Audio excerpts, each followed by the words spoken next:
Hi, good morning, everybody. I wanted to present our new garden channel, and it's called Urban Garden Lifestyles. We decided to make this channel because, as you know, we all were on lockdown due to the pandemic. And now that we can get outside, get some fresh air, get the vitamin D that we need, then I wanted to show the novice gardener, someone that probably doesn't have much experience and doesn't like to come outside, that they can do the same thing that we did. It's not hard, it's inexpensive, and you'll find out that you can add curb appeal to your front yard. You can make your backyard look like a beautiful oasis. One thing I want to stress is it's important for those that have never never grown and purchased container plants or in-ground plants, that you can remember this essential acronym. I'm going to use the letter STRAW, STRAW. The reason I say that is because, of course, everyone knows plants need sun. That's the S in straw. Because the sun provides photosynthesis. It's essential for the plants to grow, to make chlorophyll. The second letter is time. When you buy plants from the garden store, your neighborhood nursery, then you have to read the tag. The tag will tell you what time of year to plant flowers, be it spring, summer, or fall. So it's important to read the tag, because some plants will only grow and last through the spring, and some will go from spring to summer, and sometimes all the way to fall. And so it's important to know what zone you live in. I'm in zone 6A. The third letter, R, of course, in straw is R. So, of course, plants need rain. I don't need to tell you how important natural rain is for the plants. And the other letter is W. Plants need water. So if it's not raining, you're going to have to add water to your plants, a sufficient quantity. For example, hostas they are a water-bearing plant. They love water, but they're very tolerant of dry earth as well. They'll get larger if you give them sufficient water. And the other W is wind. Plants need wind. Why? Because the wind, a gentle breeze, strengthens the stem or stalk of a new young plant. You buy plants in a very small container, about this size, from your neighborhood nursery, and as the breeze blows, the stems get stronger, because the breeze sort of exercises the stem. Um, Another thing is, we tried this year to create raised bed gardens. Now, my son helped me to create a raised bed garden for our vegetables, because, as you know, in the urban setting, there are a lot of rodents, raccoons, squirrels, and other rodents around, and we wanted to keep those rodents out of the planet, out of our vegetable garden, and it's really working. I'll show you that later. So let me just do a short walkthrough and show you what type of plants we put in containers this year. Let me stand up. Let's start right here. Oh, first of all, take a look at what my son got me. This beautiful garden apron. And check this out. This lovely garden bag. So I'm so coordinated. I just love this. As you know, I keep my pruners with me just in case I have to remove something or trim down a plant. And it's important that you clean your pruners between plants. So if they have a disease, you don't spread disease of one plant to another, and you wipe them down thoroughly, like that. Now, up here in these window boxes, we decided to grow this variety of petunias. These plants are very inexpensive. I decided to get a pale yellow variety and also this deep rich purple. I love this because it looks like velvet. And these are spikes. These spikes come in green and they come in yellow. Now mind you, all of these plants were very small. And the secret to getting plants to grow and flourish like this is water. And I use Miracle Grow, which is it only requires a teaspoon in a gallon of water, and I do it faithfully every week. Right over here, let me move this chair over. See this container? These containers were on sale. They were on sale at Aldi's. They were only $15. So I purchased the container, and I purchased this delphinium plant here, and it had a beautiful cone purple plant, purple flower that was real fat and real tall, but I cut it back after it died, and it possibly will grow another one. This is a plant by Proven Winners. It's called Supertunia Vista. This plant grows broad and it'll probably trail over the top, along with these petunias as well. More petunias. So actually I have 1, 2, 3, 4, 5 plants in this container. Now, can we go over here? This is another potted plant. Another huge container that's been here for years. And I planted, of course, I repeated the petunia variety, the black yellow petunia, and also this beautiful purple in this pot. And I knew it would grace the edge of this pot the way it is. And this potato vine is also an annual. All these are annual plants in here, except for this plant right here. And this plant here is called one second. I left the tag. This is a perennial, meaning that it'll come back annually. This is a Coreopsis, double the sun. And when I bought it, it was very tiny, and it has bloomed in a lovely fashion. And this plant will return next year because it's a perennial. The others won't. And I matched the pot with that one over there. Now come over here. I want you to see this yarrow. Let me put this here.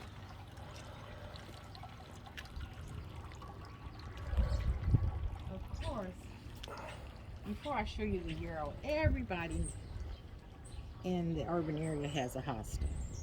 This is a variegated hosta. This plant has been coming back for years. So it's consistent. It will always be there. And then in midsummer, it puts out these beautiful flowers. And they look like little petticoats. Look at that. Purple blossoms. I continue the petunias along the border of the lawn. And this is a salvia. This plant will come back every year. I just cut back. It had tall, cone-like flowers coming out of it. And when the flowers died, I cut it back, and they'll return. I also added this grassy plant to soften the backdrop right under this beautiful shrub here. So these were real small, and they're growing so rapidly they'll probably be touching one another after time. Right here, this was an iris. Of course, it's only blooms in the spring. It has a beautiful purple flower. And this comes back every year. Now, this is new. This is called a euro. Look at that flower. This will bloom an array of yellow flowers like this. The reason it's so slow is because I had it in a pot and I decided to put it in the ground, and it has adapted to this spot very well. And of course, that's another hosta. Okay, now I'm going to continue on to the backyard. I'm going to take a pause and continue to the backyard and talk about those.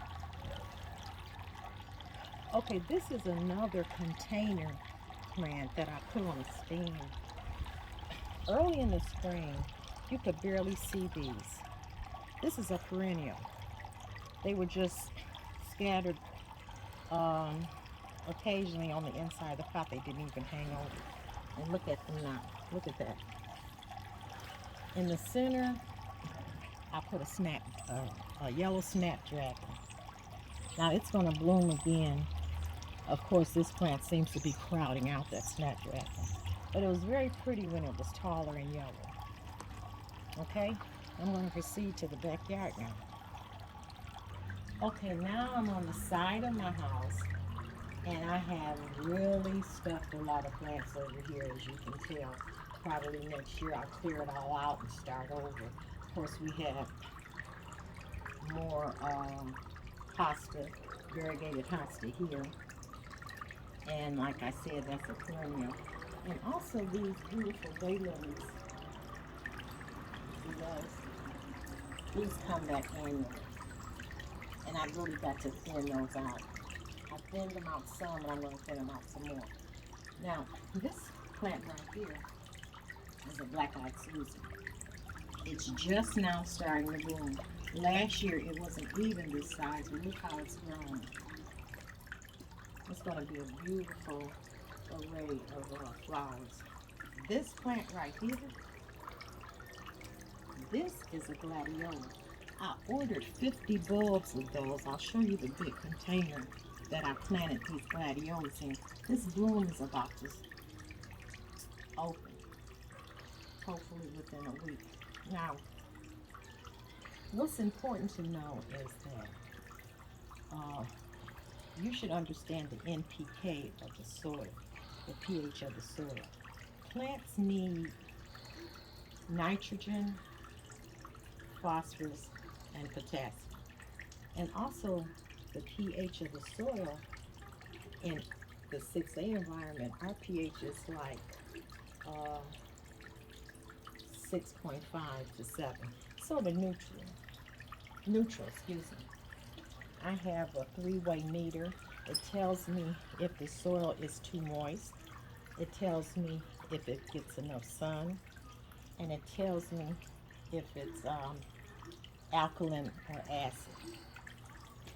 Just by placing this in the soil, it'll read on this 3-way meter and give you some information. For example, if a plant is not doing well or it's yellowing, it might be too alkaline. In other words, the pH might be too high. So this is a very valuable tool to have if you're a novice gardener or an experienced gardener. As you see, I have some more, like I said, gladiolas. These haven't bloomed yet, but they will. And this pot, I planted a lot of gladiola bulbs in it.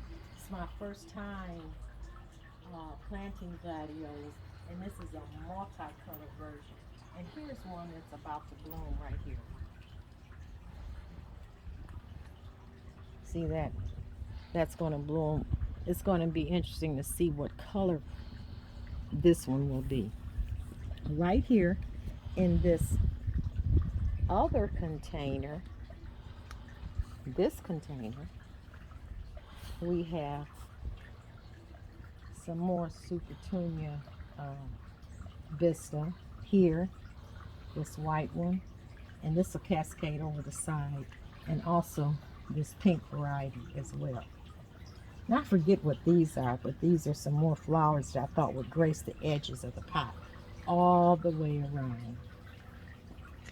Now, Let's go over here and look at this behind us.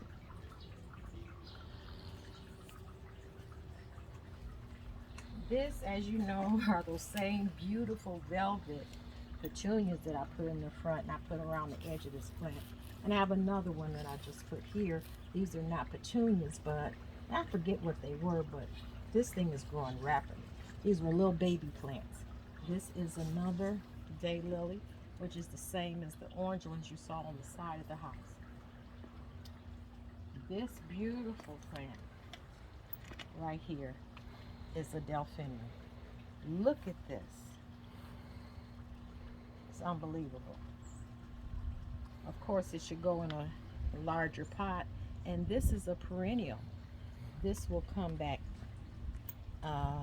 annually, every year. That's a perennial. Over here,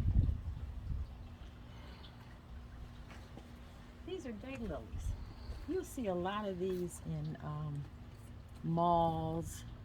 Businesses use them a lot because they bloom readily throughout the season. And this is a white variety of a petunia and also a salmon color right here. Of course, we went petunia crazy. We have them here in red and pale yellow. And this tree has been with us for about 5 years. It's been in this container. It needs to go in the ground. And I think what I'll do is, this is a lilac tree, cut it back, do a hard shear on it and cut it back. But it blooms beautiful pink blossoms in the spring. Over here in another container that I purchased is an azalea bush. This bush will sustain our zone 6A, the hard winters. And then in the spring you get a flush of deep pink flowers all over. I pruned it back. I cut all the flowers off. And look at all the new growth of the leaves that came back. Here's another green spike. Like I said, petunias are very easy to grow. So I have a pink variety here. And this is a hibiscus. We kind of got this on sale at the supermarket at Kroger's. It didn't have any flowers on it, and it had maybe one flower on it. And I started fertilizing it with a synthetic fertilizer, Miracle Grow. I also added coffee grounds, worm castings, everything so that it would produce some beautiful flowers. And then one day I got all these new buds. And look at this. Let me see one that's open. See that? Look how large that flower is compared to my hand. And it's got, oh, maybe 50 or 60 other buds that are going to bloom. Here's another container plant. I just put these in here because they were stuffed in a very tight pot. So I put them in here to give them some room to grow and duplicate. And I don't know. No, these are annuals.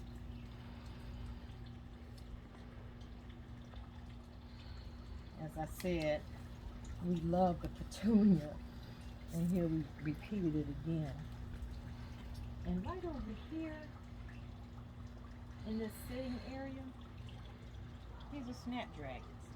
These will return. These are perennials. And they love the full sun. Now, it has died back a little, but it has more new growth because of the hard rain we had. So it's going to be full of yellow flowers again. Now, up here,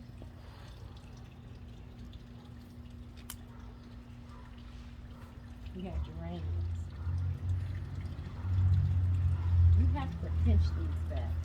When they die, when the flower dies, you just pinch it back so that you'll get more blooms. Now over here, let's go over here because this is amazing. Look at this plant.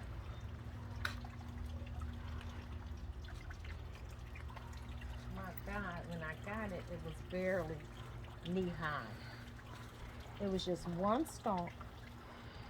I put it in this huge pot and I started feeding it with Miracle Grow, and suddenly it just boomed. And look at all the new stalks, 1, 2, 3, 4, 5, 6 in this container. I've never seen them grow like that in the ground. You can put this in the ground. This is a perennial, and then at its end stage it blooms this beautiful red blossom at the top of each stalk. We have another one right here. And this plant graces the jacuzzi. And it's really wonderful to just sit here, sit in the jacuzzi and look at this. It puts you in a whole nother zone spiritually. Over here,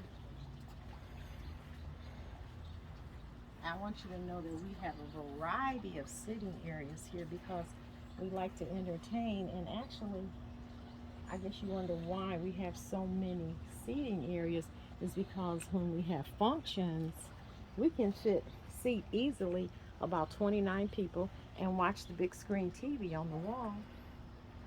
And they watch sports events, fights, basketball events, and then sometimes we have movie nights. My son got this lovely circular sofa here, and it's very comfortable, and we can stay out here late at night and just relax. Now, remember I told you we had a potato plant in the front? That beautiful green plant that was spilling out over the pots? This is the same thing, but it's a sweet potato. That's why it has dark leaves. And this was a little tiny baby plant when I got it. And look at it now. And that's due to the Rapid Grow. I'm going to show you what Rapid Grow looks like.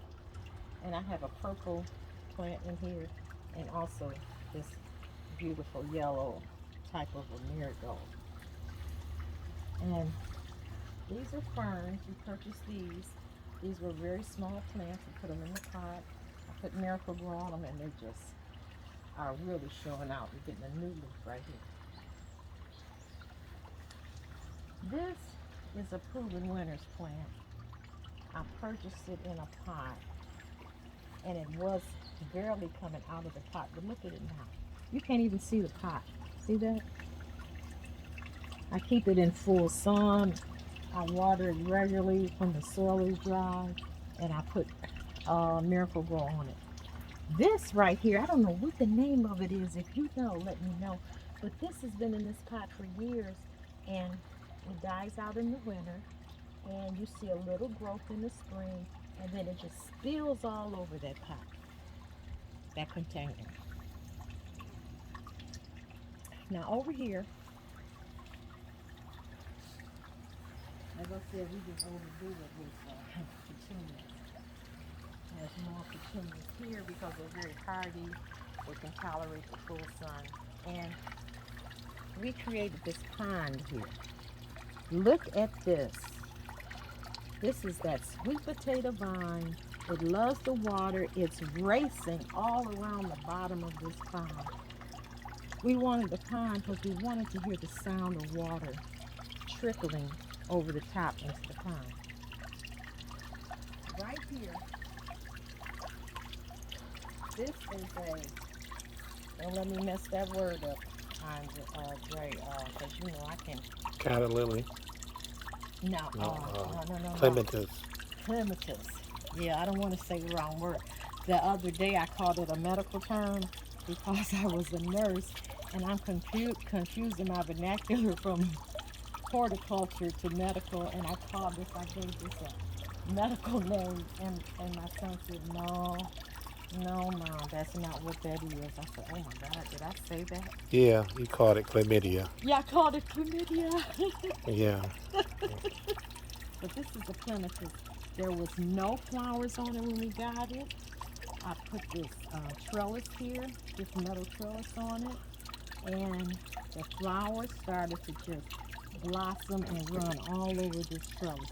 This thing will go all up and down a trellis 6 to 8 feet if you let it. And this plant is a perennial, and it comes back annually. Now I'm going to open up, check this out, these are our homegrown vegetables, something we did new. This was built by us. He started off with what do you call that thing at the bottom? Skid. A skid, a factory skid. A factory skid? Okay. He put a factory skid on the ground. And then he bought these, what are these, 2x4s? Two by, 1x2s? 2x6 or something Okay, like that. and we bought that at the 2x4. Home Depot. We bought the wood. And we also decided to purchase this chicken wire. Why? Because we want to keep the rodents and other stray animals and cats out of this garden area. If you look down here, you can see that we have a pepper growing. See that beautiful green pepper?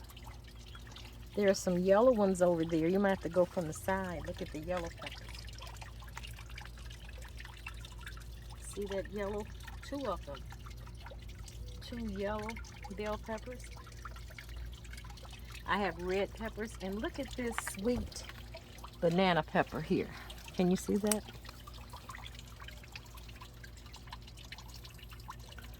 That's a banana pepper.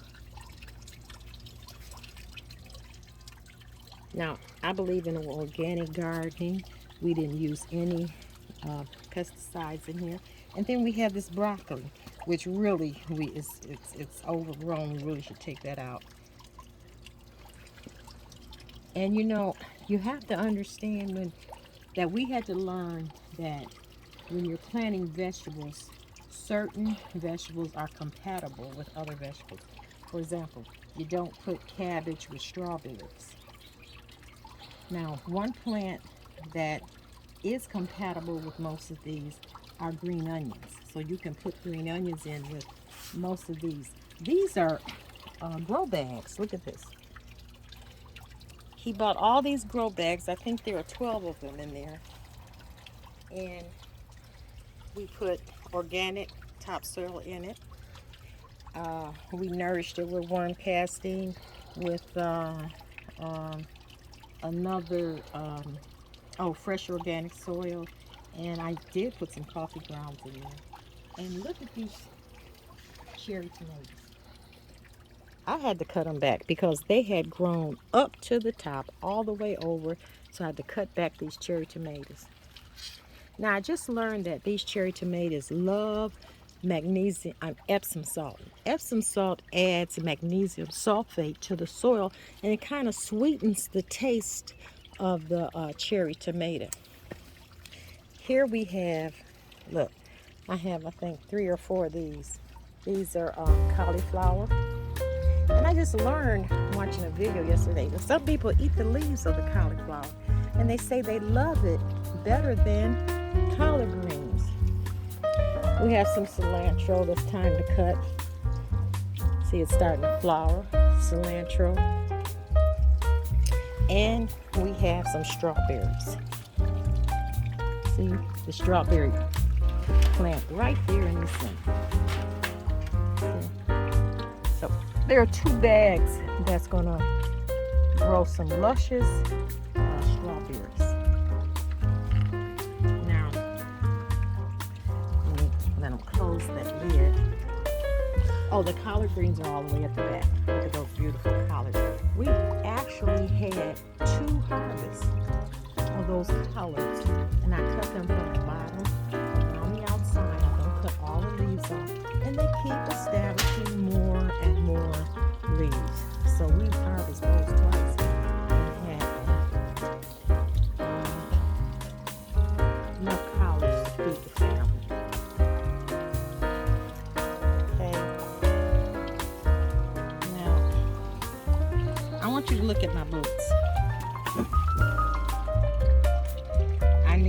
because I'm about to go back there because the plant, what kind is a blackberry bush or Raspberry. raspberry?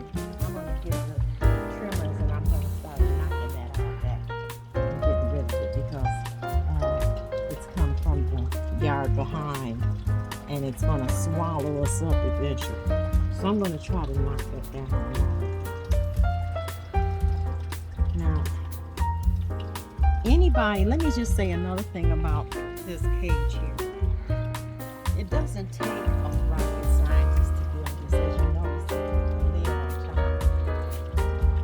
So that I can't have a wall in here. But the next one piece that we might try to build, we'll build it a little higher, maybe waist high, so that we don't have to, so I don't have to dig down and get a little chair and sit there and manage the plants.